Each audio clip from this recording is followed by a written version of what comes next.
오늘의 주요 뉴스입니다.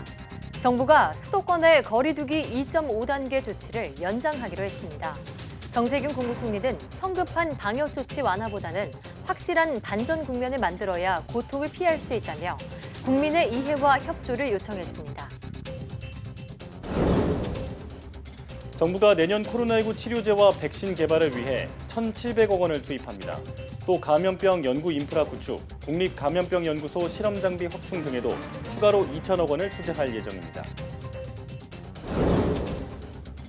미국의 대형 제약업체인 화이자는 3상 임상시험에 효과가 있다면 이르면 10월 말 백신에 대한 사용 허가나 승인을 신청하겠다고 말했습니다.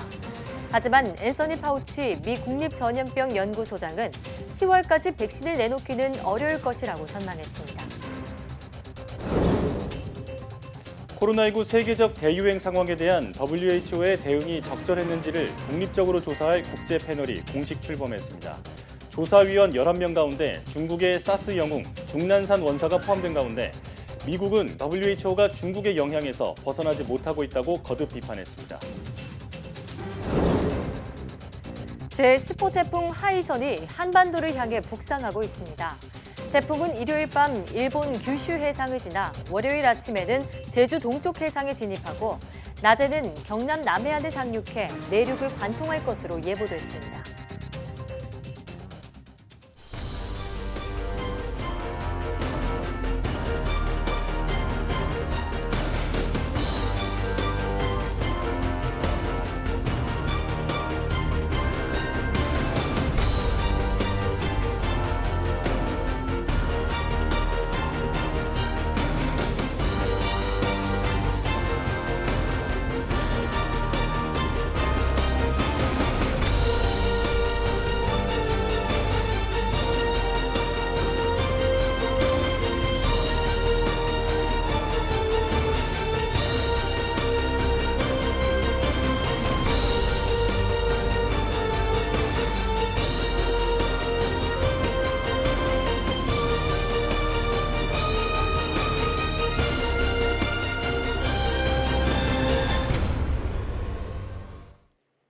여러분 안녕하십니까? 사이언스 투데이입니다.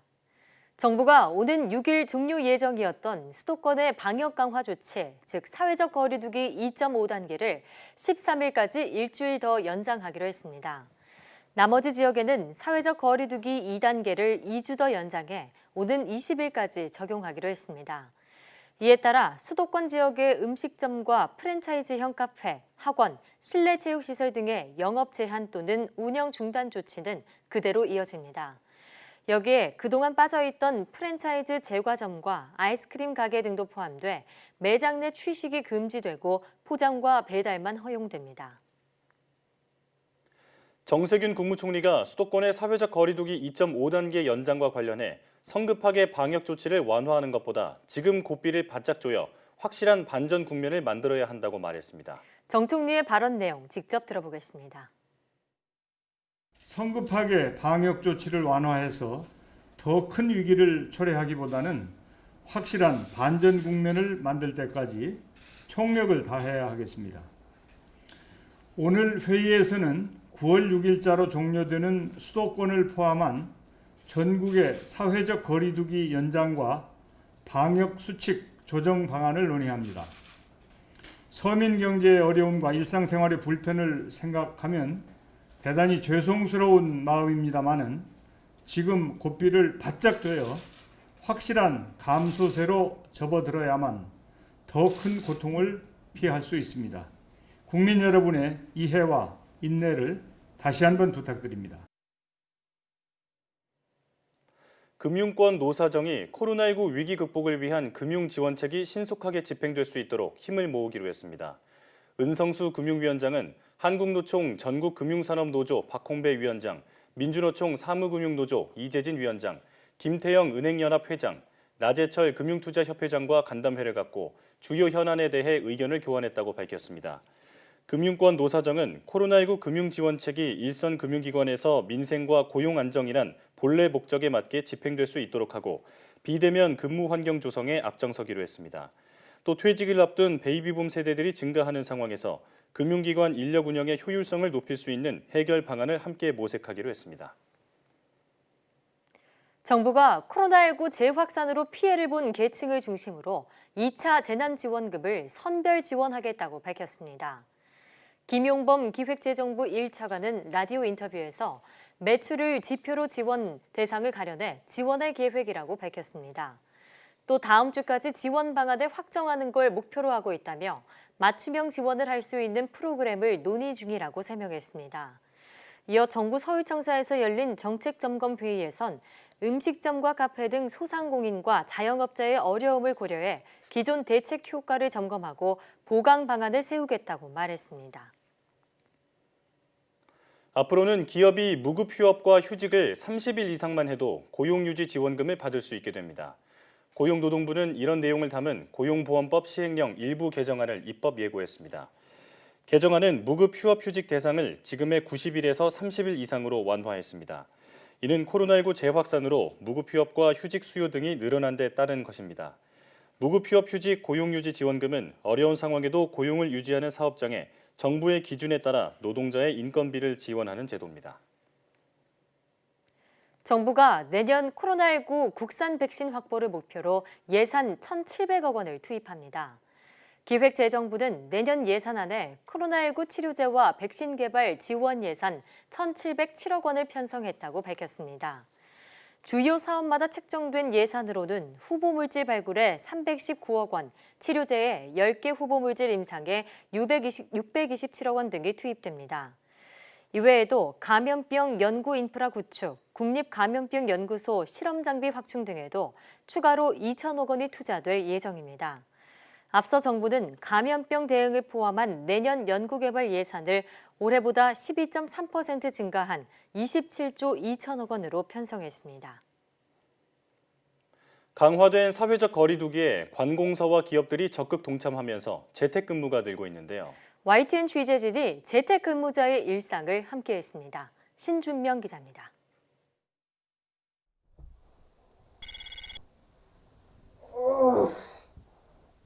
오전 8시 평소보다 늦게 잠에서 깨어난 김범영 씨. 입고 있는 잠옷 그대로 씻지도 않은 채 업무를 시작합니다.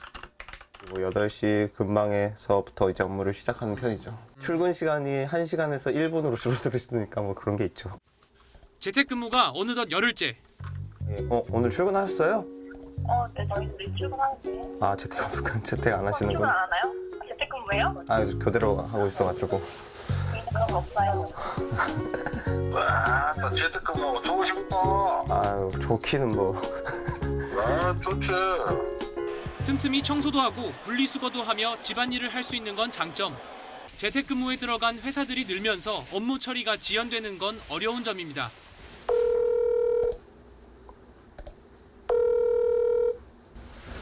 전화로 다른 부서나 뭐 타 업체나 이렇게 연락이 종종 안 되는 경우가 가끔 있는 것 같더라고요. 뭐 상대방이 재택근무하는 사정도 다 아니까 이해는 하지만 그래도 좀 더 원활히 업무 진행이 됐으면 하는 마음이 있죠. 침대에서 간식을 먹으며 오후 업무를 준비합니다. 배달 어플로 점심도 주문합니다. 대기 시간 무려 90분. 집콕하는 직장인들이 늘어서인지 유명 맛집에서 배달해 먹는 건 하늘의 별 따기입니다. 점심시간이 끝날 무렵에야 도착한 식사. 컴퓨터 앞에서 허겁지겁 집어넣습니다. 재택근무하면서 밥을 혼자 먹게 되니까 아무래도 회사 사람들이 그리워지네요. 혼자 밥 먹는 게 아무래도 좀. 오후 업무 시간, 몰려오는 피로에 잠시 누워볼까 싶지만 마치 지켜보는 듯 울리는 회사 메신저에 다시 책상으로 향합니다. 드디어 퇴근 시간, 하지만 약속은 없습니다. 영화라도 보러 갈까 싶다가도 꺼림칙한 마음에 결국 유튜브와 넷플릭스를 틉니다. 종일 몇 걸음도 떼지 않은 하루. 안 되겠다 싶어 운동복을 입고 집을 나섭니다. 지금 어디 가시는 거예요? 아, 원래 운동 다니는데 요즘 문을 다 닫아서 한강변에 좀 뛰러라도 가려고요. 문 닫은 헬스장 대신 강변 운동시설, 일명 강스장을 찾은 김 씨는 찌뿌둥한 몸을 풀고 강변을 달립니다. 태풍이 지나간 자리 어느새 선선한 가을 공기가 느껴집니다. 재택근무 이거 뭐 길어지다 보니까 친구들도 많이 그립고 회사 사람들이랑 이제 같이 밥 먹고 생활하던 것도 그립고 하네요. 빨리 좀 이 사태가 나아져서 일상으로 빨리 복귀할 수 있었으면 좋겠습니다. 코로나19로 펼쳐진 아무도 경험하지 못한 세상. 회사 사무실에서 동료들과 부대끼며 일하던 날이 그리워질 줄 몰랐습니다. YTN 신준명입니다. 9호 태풍 마이삭보다 더 강한 10호 태풍 하이선이 한반도를 향해 북상하고 있어 연이은 비바람 피해가 우려됩니다. 기상청은 10호 태풍 하이선이 괌 북서쪽 해상에서 북상 중이며 매우 강한 강도를 지닌 태풍으로 발달했다고 밝혔습니다. 태풍은 중심 부근에 초속 49m의 강풍을 동반한 채 시속 20km의 속도로 북상하고 있으며 중심 풍속이 초속 53m까지 빨라져 위력이 초강력 태풍에 근접할 것으로 보입니다. 태풍 하이선은 다음 주 월요일 오전 서귀포 동쪽 해상을 거쳐 오후에 경남 해안에 상륙한 뒤 한반도를 남북으로 관통할 전망입니다. 기상청은 태풍이 내륙을 통과하는 데다 수도권 등 인구가 많은 도심 가까이 태풍이 지날 것으로 보여 큰 피해가 우려된다며 철저한 대비를 당부했습니다.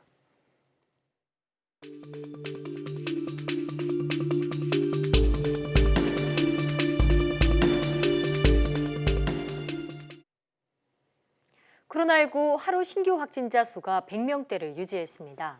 정부는 아직 확실한 안정세는 아니라고 보고 수도권에 내려진 강화된 사회적 거리 두기 2단계, 즉 2.5단계를 연장하기로 했는데요. 코로나19 브리핑 고려대학교 약학대학 김정기 교수와 함께 자세히 짚어보겠습니다. 전화 연결돼 있습니다. 교수님 나와 계십니까? 네, 안녕하세요. 네. 하루 신규 확진자 수가 100명대를 아슬아슬하게 유지했습니다. 물론 아직은 안심하기 이르지만 최근의 감소세를 봤을 때 강화된 거리 두기가 효과가 있었다 이렇게 볼 수 있을까요? 글쎄요, 아직까지는 그렇게 판단하기에는 좀 이른 감이 있고요. 향후의 며칠의 경과는 어떤 추이는 좀 지켜봐야 될 것 같다 이렇게 생각을 하고 있습니다. 근데 물론 지금 뭐 2단계 또는 2.5단계를 시행을 하면서 일정 부분은 효과가 나타나겠지만 지금 100명에서 200명대의 수준은 한동안 계속 이어지지 않을까 이런 생각은 가지고 있습니다. 예. 자, 이런 가운데 수도권에 내려진 이른바 거리두기 2.5단계가 일주일 더 연장됐습니다. 또 그동안 방역의 사각지대라는 지적이 나왔던 프랜차이즈 제과 제빵점이나 빙수점 등에서도 앞으로 매장 내에서 취식이 금지되는데요. 혹시 이 외에 또 주의해야 할 시설이나 사각지대가 있다면 어떤 것들이 있을까요?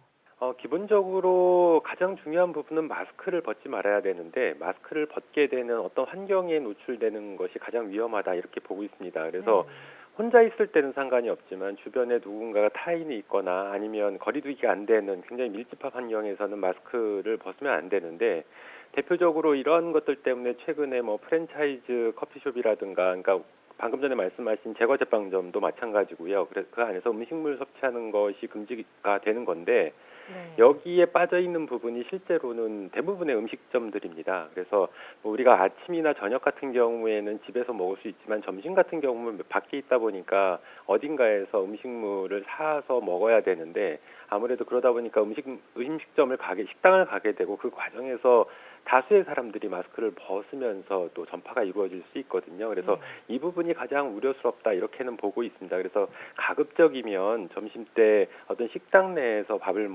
사람이 많은 경우에는 그 안에서 마스크를 벗고 먹는 것보다는 어떤 배달을 한다거나 아니면 포장을 한다든가 이런 방법들이 지금은 최선이 아닐까 이런 생각을 가지고 있습니다. 예, 이 마스크를 벗게 되는 모든 곳이 고위험 시설이다 이렇게 볼 수 있을 것 같습니다.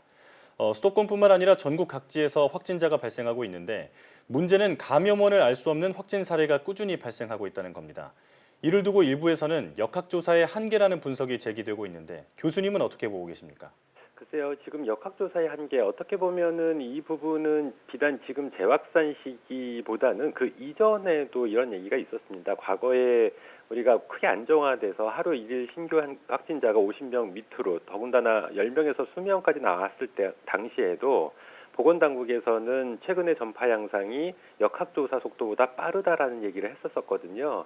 그 얘기는 반대로 얘기하면 역학조사의 한계를 실제로 이제 방역당국에서 나타냈던 거였고 지금 같은 경우에는 지금 그 당시보다도 굉장히 상황이 안 좋다 보니까 지금은 방역 당국의 어떤 역학조사가 굉장히 제한적이고 좀 무리가 있고 한계가 있다 이렇게 생각을 하고 있습니다. 그래서 국민 개개인이 스스로 감염되지 않도록 조심하는 게 가장 상책이 아닐까 이런 생각을 가지고 있고요.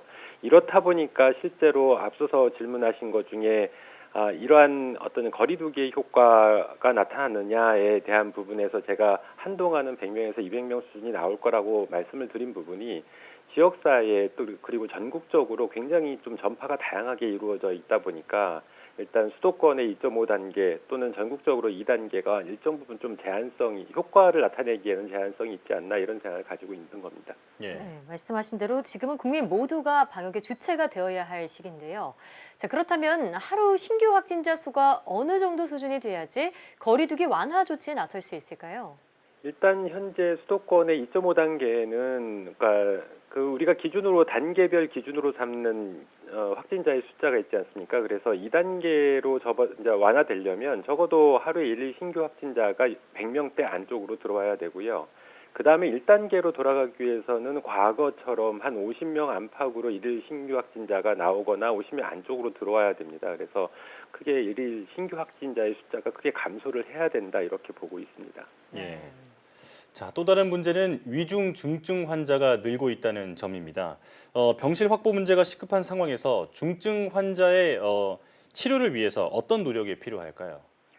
일단은 가장 중요한 거는 빨리 병상을 확보하는 게 가장 근본적으로는 좋겠죠. 근데 이 부분은 빠른 시일 내에 이루어지기는 좀 어렵고 일정 시간이 좀 흘러야 될 가능성이 있다라고 보고 있습니다. 그래서 지금 시점에서는 특이적인 치료제가 없다 보니까 이제 어려움을 많이 겪고 있는데요. 어쨌든 뭐 효과에 대한 논란은 다소 있습니다만 현재 긴급 승인돼 있는 약물이 렘데시비르가 있는데 이 부분에 대한 어떤 확보 방안인데 현재까지는 실제로 공급을 하는 데는 크게 문제는 없어 보이나 현재 어떤 위중증 환자 숫자가 150명대인데 앞으로 더 증가할 거로 보이거든요. 그 상황이 발생했을 때 현재 비축하고 있는 렘데시비르의 수량은 어떠한가 이런 거는 다시 한번 점검은 해봐야 되는데 말씀드린 것처럼 렘데시비르 자체가 효능이 그렇게 우수한 게 아닙니다. 그래서 다른 약물과의 병용요법도 한번 고려를 해보면서 어떤 대안을 찾아야 되지 않을까 이런 생각을 가지고 있습니다. 예. 자, 마지막으로 백신 이야기 여쭙겠습니다. 정부가 코로나19 백신과 치료제 개발을 위해서 내년도 예산안에 약 1,700억 원을 편성하기로 했습니다. 실질적인 성과로 이어지기 위해서는 어떤 노력들이 뒷받침돼야 할까요? 글쎄요, 현재 지금 국가에서 지원하고 있는, 그러니까 백신 관련해서는 대표적으로 예비 선정 포함해서 3개의 제약사가 해당되고요. 그리고 치료제 같은 경우에는 4개의 제약사에 보통 한 5개의 후보 약물들이 현재 거론이 되고 있는데 이 지금 언급하고 있는 이 후보 물질들이 성공적으로 개발이 된다면 모를까. 근데 그거에 대한 보장이 아직까지는 없습니다. 그래서 향후에 지금 현재 집중 지원하고 있는 후보 물질들이 성공적으로 개발이 안 됐을 경우에 다른 추가적인 어떤 후보 물질을 발굴을 해야 되거든요. 그거는 하루아침에 이루어지는 게 아니기 때문에 많은 다방면으로 다양한 후보 물질에 대한 지원들이 계속 이루어져야 된다 이렇게 보고 있습니다. 그러니까 집중이 중요한 게 아니라 집중도 물론 중요하지만 여러 가지 포괄적으로 향후에 특정 약물이 성공적으로 개발이 안 됐을 때를 대비해서 여러 가지에 대한 어떤 후보 물질에 대한 지원이 필요하지 않을까 이런 생각을 가지고 있습니다. 네. 자, 오늘도 코로나19 브리핑 함께했습니다. 전국에서 사회적 거리두기가 연장됐는데요. 이번이 마지막 기회라는 생각으로 우리 모두가 방역에 적극적으로 협조해야겠습니다. 지금까지 고려대학교 약학대학 김정기 교수와 함께했습니다. 고맙습니다. 감사합니다.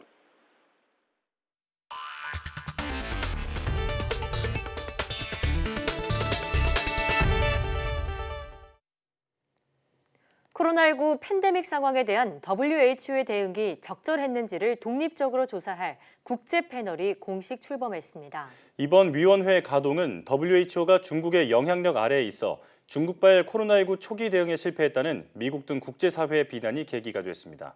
박상남 기자의 보도입니다.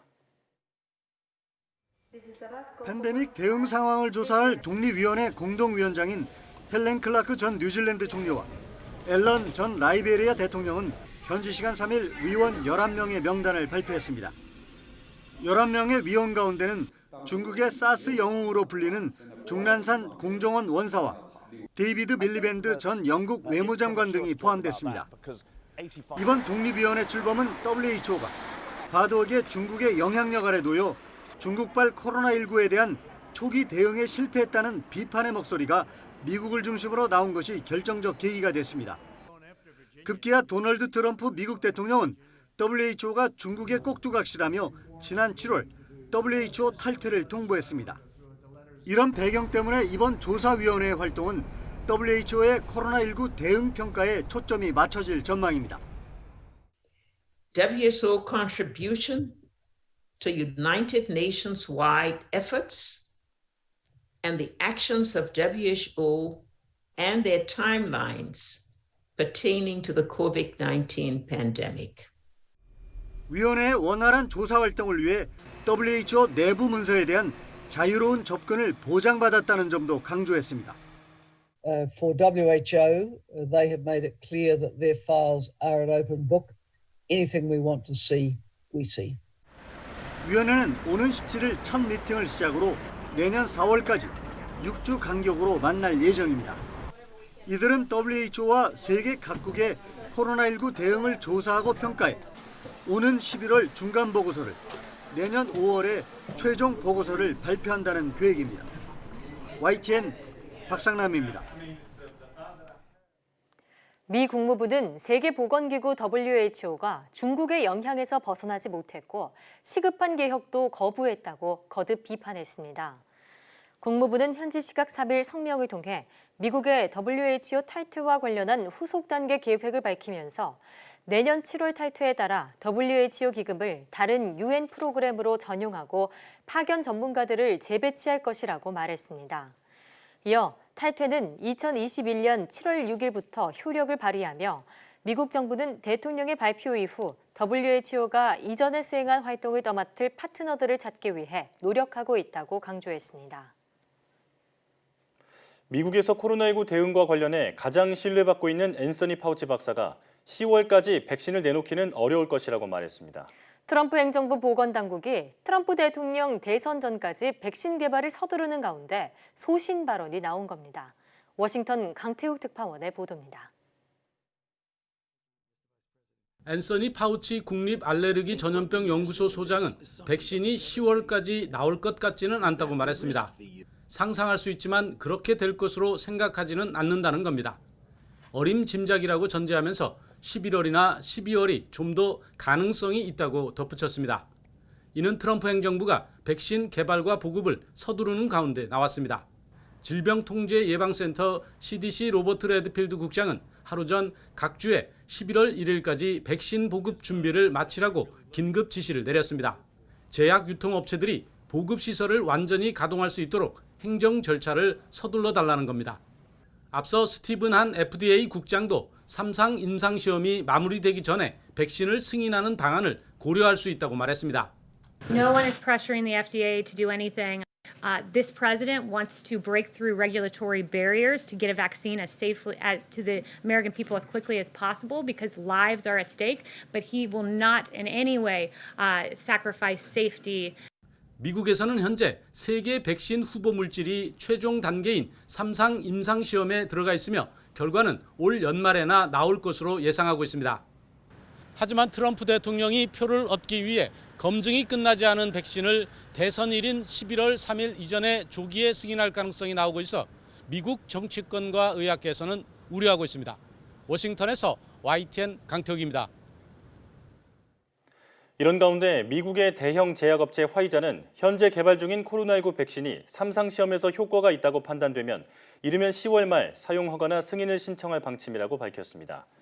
미국 CNBC 등의 보도에 따르면 엘버트 불라 화이자 최고 경영자는 지난 7월 말부터 시작한 3상 시험에 2만 3천 명이 자원했으며 이르면 다음 달까지 백신의 안전성과 효과를 판단하기에 충분한 데이터가 모일 것으로 전망했습니다.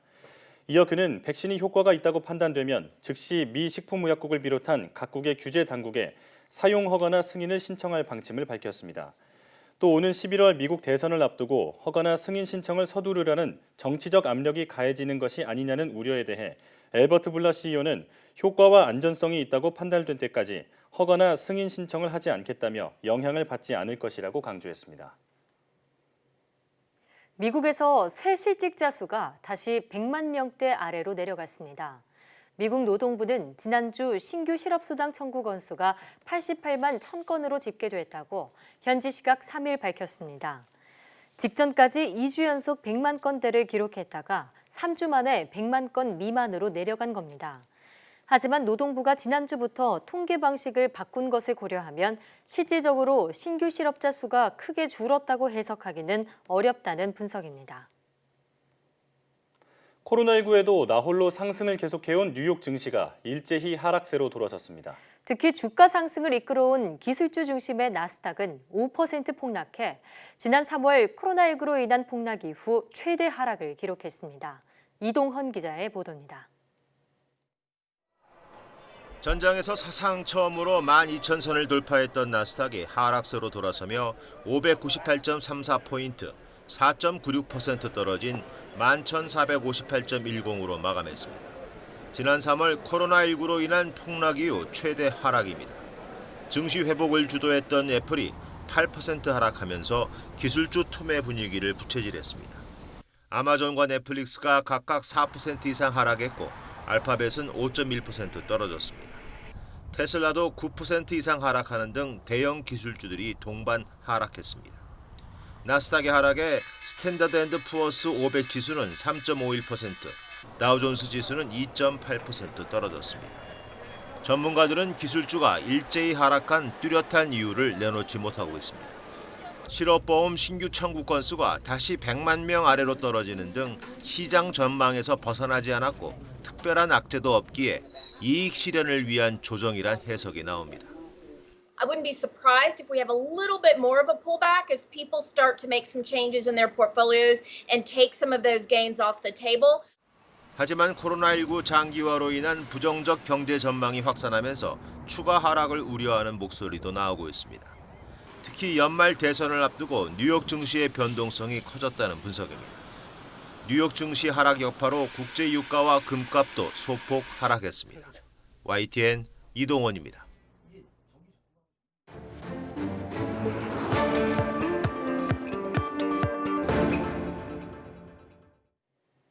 한 주간 가장 주목받은 과학 소식을 하나로 모아보는 사이언스 핫5 시간입니다. 이번 주에는 어떤 이야기가 시청자들의 눈과 귀를 사로잡았을지 궁금한데요. 오늘도 이동훈 기자와 함께하겠습니다. 어서 오십시오. 어서 오세요.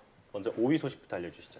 네, 이번 주에 태풍 마이삭이 한반도를 지나가면서 전국 곳곳에 또 피해를 냈습니다. 특히 강풍이 몰아친 제주도와 이 남해안 지역에서는 인명 피해를 비롯해서 시설물 피해도 한 850건이 넘는 것으로 집계가 됐는데요. 근데 이 마이삭이 지나간 지 며칠 만에 또 이 다른 태풍이죠. 이 하이선이 북상을 하고 있어서 더 큰 우려를 지금 낳고 있습니다. 네, 10호 태풍 하이선은 다음 주 월요일쯤이면 우리나라를 관통할 것으로 보이는데요. 이번에도 강한 바람을 동반한다고요? 네, 그렇습니다. 이 하이선은 최대 풍속이 초강력 수준에 가까운 초속 53m에 달할 것으로 예상됩니다.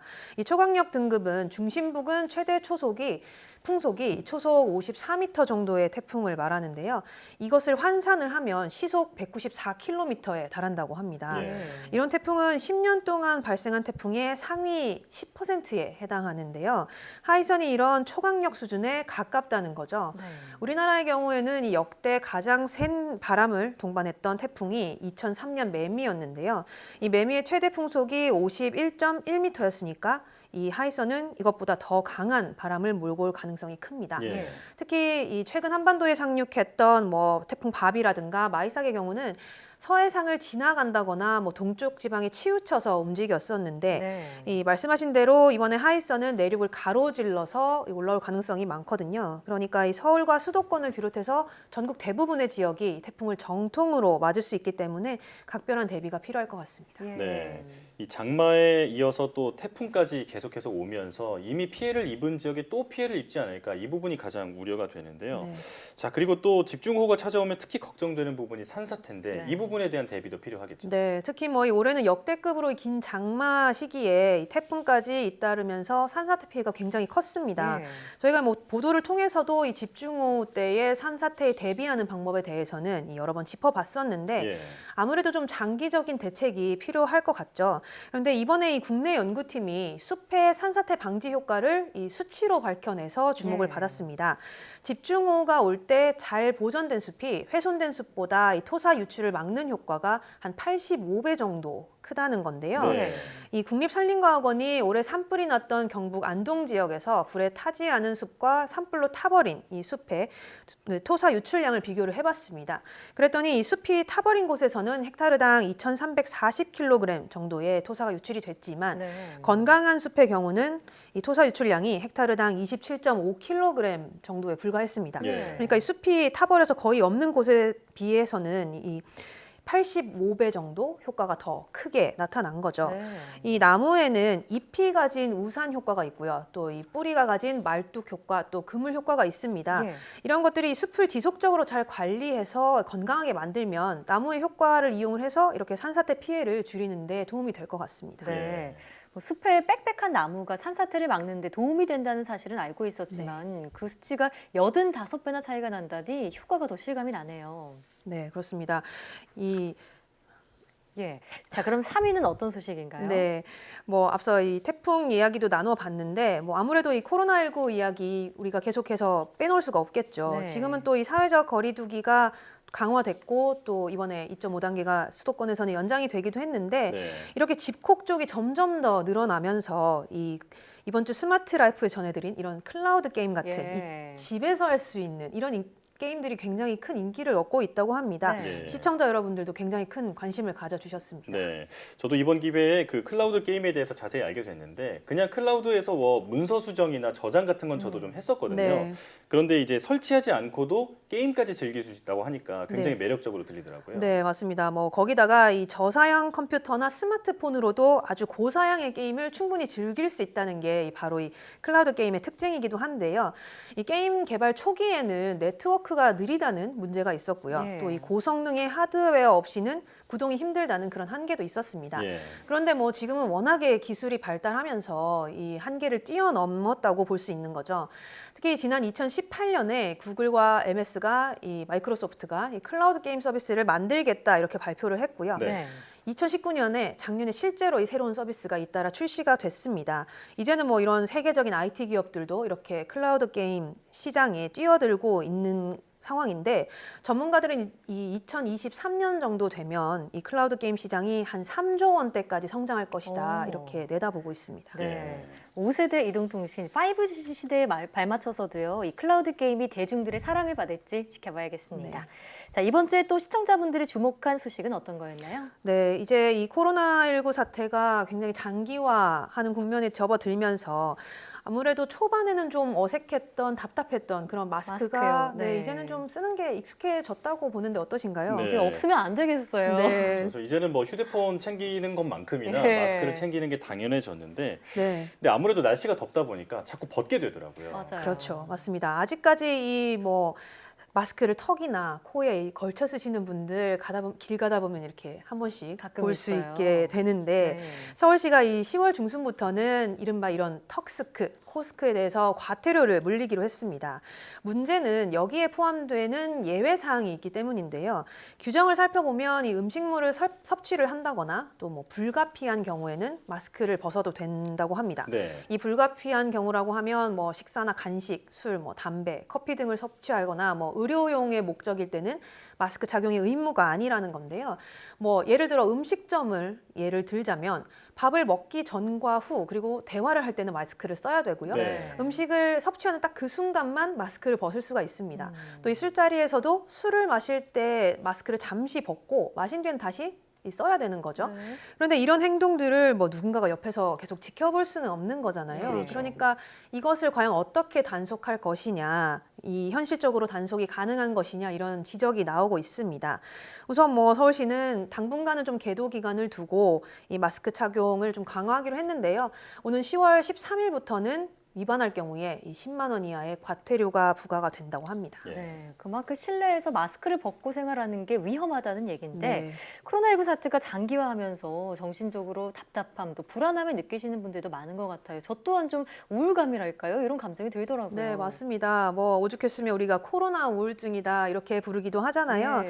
이렇게 뭐 반년 넘게 이 코로나19 상황이 이어지면서 뭐 불안함이나 우울함, 거기다가 뭐 무기력증까지 느끼는 분들이 늘고 있다고 합니다. 네. 실제로 지난 1월부터 이번 달까지 접수된 이 코로나19와 관련된 우울증 상담 건수가 벌써 40만 건을 넘어섰다고 합니다. 네. 그래서 요즘엔 마음 방역이라는 말도 많이 쓰고 있는데 네. 이런 우울한 감정을 극복하려면 어떻게 해야 할까요? 일단 뭐 이런 무기력증이 오는 데는 뭐 할 수 있는 일이 좀 적어지고 제약이 많이 생겼다는 거, 예. 그리고 사람들과의 만남이 줄어들었다는 그런 것이 원인으로 작용을 하는데 예. 아무래도 현재 상황에 맞게 작은 취미를 가져보는 게 중요하다고 합니다. 네. 또 직접 얼굴을 보지는 못해도 자주 뭐 전화 통화를 한다거나 주변 사람들과 좀 이렇게 접촉을 하면서 마음을 달래는 게 굉장히 도움이 된다고 하는데요. 네. 일상에 여러 가지 제약이 많지만 그걸 대체할 수 있는 어떤 뭐 취미라든가 활동을 찾으려는 노력이 중요하다고 합니다. 네. 또 요즘에 이 코로나19와 관련해서 굉장히 많은 정보가 쏟아지고 있잖아요. 맞아요. 그런데 이런 정보들을 좀 걸러내려는 노력도 필요할 것 같습니다. 이 코로나19와 관련해서 뭐 가짜 뉴스들도 있고요. 뭐 왜곡되거나 잘못된 정보들도 많고, 또 우리가 SNS 등을 보면 이렇게 잘못된 정보들이 빠르게 퍼지고 있거든요. 네. 근데 이렇게 왜곡되거나 부정적인 정보들에 좀 휘둘리다 보면 이런 우울감이 더 커질 수 있다고 하거든요. 그러니까 어느 때보다 좀 객관적인 판단력이 필요할 것 같고요. 코로나19와 관련해서는 이 공식적으로 발표되는 정보만 신뢰하시는 게 좋을 것 같습니다. 네, 국민의 생명과 안전을 위협하는 가짜 뉴스에는 엄정히 대응을 해야겠습니다. 이동훈 기자, 오늘 말씀 잘 들었습니다.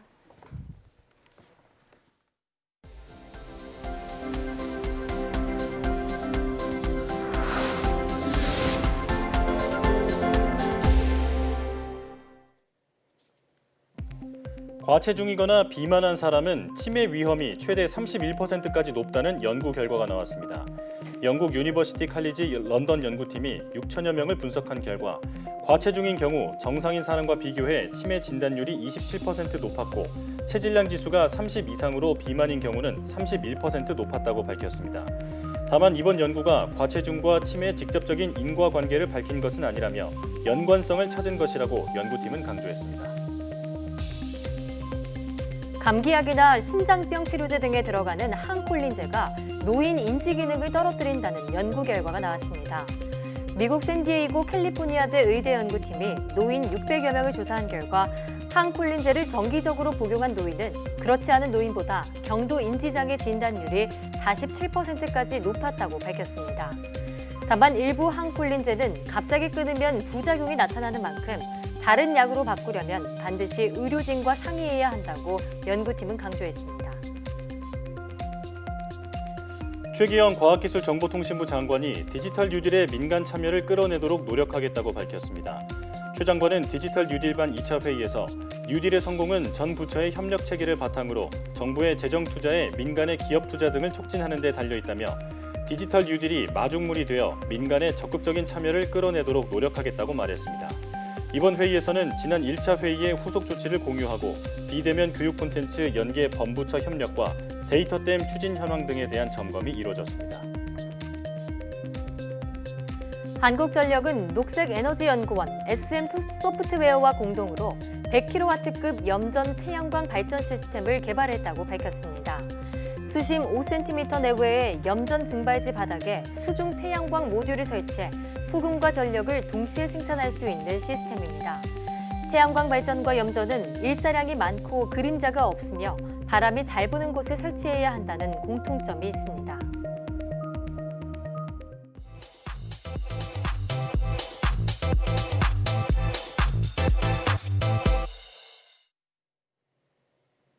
과학에 대한 모든 궁금증을 풀어주는 궁금한 S 시간입니다. 뇌는 의식하지 않더라도 하루 24시간 일정한 리듬으로 끊임없이 활동합니다. 그런데 하루 종일 스마트폰 등 전자기기를 놓지 못하는 현대인들의 뇌는 탈진 상태에 빠질 수 있는데요. 네, 디지털 과잉 시대, 지친 뇌를 쉬게 하는 방법은 무엇인지 지금 바로 화면으로 만나보시죠.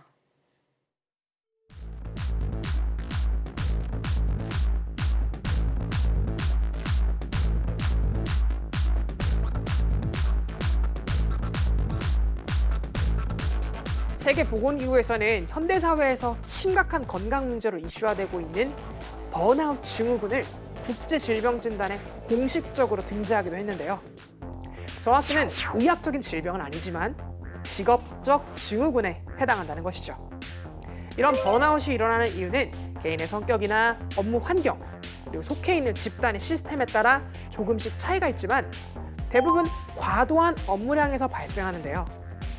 특히 자신이 감당하기 어려울 정도의 일을 지시받거나 평소 업무가 예측 불가능하고 계획적으로 진행되지 않는다면 일에서 얻는 성취감이나 보람보다 스트레스가 더욱 커지면서 무기력증에 빠지는 경우가 많죠. 그렇다면 뇌가 잘 쉬기 위해서는 어떤 방법이 필요할까요? 고대 그리스의 수학자 아르키메데스는 헤론 왕으로부터 자신의 왕관이 정말 순금으로 만들어졌는지 조사해달라는 부탁을 받고 고민에 빠지게 됩니다.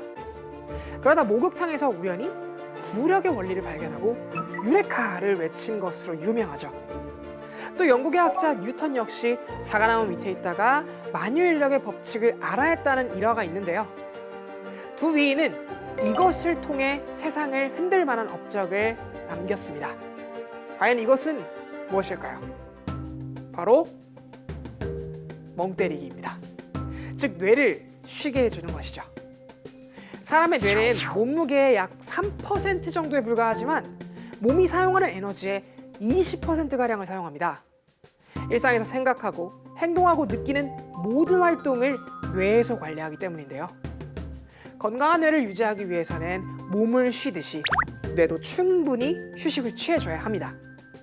하지만 우리는 무언가를 하고 있지 않으면 불안을 느끼곤 하는데요. 이렇게 뇌가 계속해서 정보를 받기만 하면 스트레스가 쌓이고 신체적 문제까지 유발할 수 있다고 합니다. 그럼 이 멍때리기가 어떤 효과가 있는 것일까요? 미국의 신경과학자 마커스 라이클 박사는 PET 촬영을 하다가 피험자가 눈을 감고 아무런 생각 없는 소위 멍때리기 상태에 빠졌을 때 뇌의 특정 부위가 바빠지는 것을 발견했습니다. 이게 바로 디폴트 모드 네트워크라고 불리는 것인데요. 그러니까 인지 과정 시에는 관련 두뇌 활성화 정도가 떨어지고 휴식할 때 특별하게 활발해지는 두뇌의 영역들을 통칭하는 말입니다. 이 DMN이 활성화되면 창의성이 생겨나며 특정 수행 능력이 향상된다는 연구 결과도 잇따라 발표되었는데요. 일본 도호쿠 대학 연구팀은 기능성 자기 공명 영상을 이용해 아무런 생각을 하지 않을 때의 뇌 혈류 상태를 측정했습니다. 그 결과 백색질의 활동이 증가하면서 혈류의 흐름이 활발해진 실험 참가자들이 새로운 아이디어를 신속하게 되는 과제에서 높은 점수를 받은 것으로 나타났는데요. 이는 뇌가 쉬게 될 때 백색질의 활동이 증가하면서 창의력 발휘에 도움이 된다는 것을 의미합니다. 그러니까 뇌가 정상적으로 활동하는 데 있어서 DMN이 매우 중요한 역할을 했다는 것입니다. 이는 자기의식이 분명치 않은 사람들의 경우 DMN이 정상적으로 활동하지 못한다는 것을 뜻하기도 하는데요. 우리의 뇌는 대화 도중, 버스 안, 하다못해 누워서 TV를 보는 순간에서 스마트폰 등 각종 디지털 기기로 정보를 얻곤 하는데요. 그래서 현대인들은 DMN이 활성화될 시간을 주지 않는다는 것이죠. 그러니까 멍때림은 이제까지 받아들인 정보를 처리할 시간을 벌고 새로운 정보를 받아들이기를 위한 휴지기라고 할 수 있습니다. 휴지기를 가진 뇌는 이전보다 정보 전달을 더 잘하게 되고 뇌의 단기 기억이 장기 기억으로 넘어가는 과정이 수월해진다고 하네요. 다음 뇌 힐링을 위한 방법은 바로 수면입니다.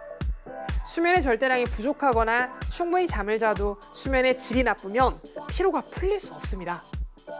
처음 잠에 들면 가장 깊고 꿈도 없는 비렘 수면으로 뇌 파장이 느린 서파가 나타나는데요. 뇌의 피로는 이때 풀린다고 합니다. 꿈을 꾸는 렘 수면은 서파가 나타날 때 분비되는 성장 호르몬의 지원으로 신체적 피로를 해소하죠. 수면 시에는 뇌 척수액이 세정액으로 작용해 뇌피로 임자인 아밀로이드 베타 단백질을 씻어 흘러보냅니다. 그래서 적당한 수면 시간으로 최소 6시간 정도는 돼야 한다고 권고하고 있죠. 또 뇌 힐링에 좋은 것은 몸을 천천히 이완시키는 것인데요. 스트레칭 역시 무리가 가지 않는 좋은 운동입니다. 육체를 단련하는 듯한 과도한 운동은 뇌의 피로를 가중한다고 하는데요. 그래서 가벼운 호흡과 명상은 교감신경 우위에서 부교감신경 우위로 변화시켜 뇌의 피로를 풀어준다고 하네요. 오늘 궁금한 S에서는 뇌 힐링법이 필요한 이유에 대해서 알아봤는데요. 하루에 5분이라도 전자기기를 멀리하고 뇌에도 휴식을 주는 것은 어떨까요? 그럼 궁금한 S는 여기서 인사드릴게요. 과학에 대한 궁금증이 있다면 언제든 유튜브에 사이언스 투데이를 검색해주세요. 이상 궁금한 S였습니다.